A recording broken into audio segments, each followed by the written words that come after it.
Bonjour.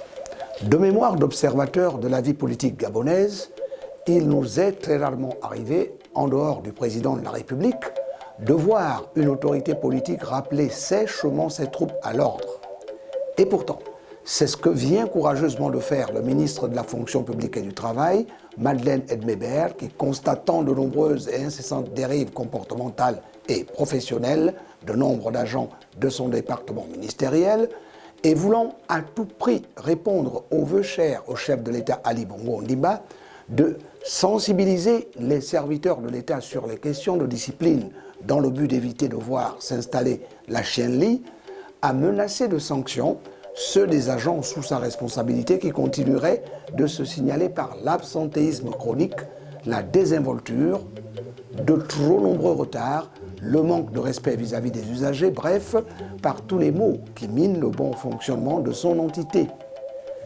Il fallait certainement être Madeleine Edmébert pour oser briser le mur de silence quand on sait que les prémices de ce rappel à l'ordre datent pourtant d'une vieille époque, lorsqu'en son temps le général Jean-Boniface Asselé, alors ministre de la Fonction publique, allait jusqu'à contrôler les arrivées, pour ne pas dire les entrées et sorties des agents, pour non seulement mettre un nom sur les visages, mais aussi et surtout se renseigner sur la moralité professionnelle de chacun, sachant que ce ne sont pas souvent sous nos cieux ceux qui mouillent le maillot qui tirent profit des situations favorables.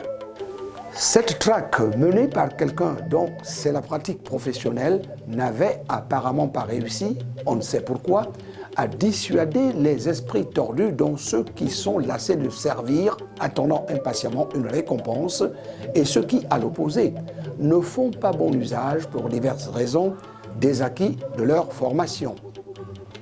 Il n'y a qu'à cause de ces comportements déviants, le ministère de la Fonction publique, recruteur de tous les agents de l'État, mis à la disposition de tous les départements ministériels, est l'un de ceux qui essuient le plus de récriminations. Cela peut se comprendre, l'État étant le plus gros employeur à ce qui se dit sur le territoire national. D'où la sensibilité qui entoure la mise en garde, nous allions dire la menace de Madeleine Edmébert, qui mesure à quel point il est scandaleux d'oser laisser perdurer la situation. Pour des raisons fort simples, se résumant en quelques points. 1. Le retard dans le traitement des dossiers des agents de l'État qui peuvent aussi laisser leur poste vacant pendant des heures, voire des jours, parce qu'ils ne sont pas satisfaits par la fonction publique. 2. Des incessants va-et-vient entre leur lieu de travail et la fonction publique avec les conséquences qu'on imagine en termes de transport, de perte de temps, d'accidents, pourquoi pas en somme de désagréments de tout genre.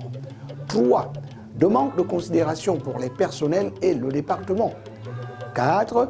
De mauvaise publicité sur la qualité des services au moment où le président de la République insiste plus que jamais sur ce sujet, y compris en interpellant le gouvernement. Vivement l'exécution des mesures. À très bientôt.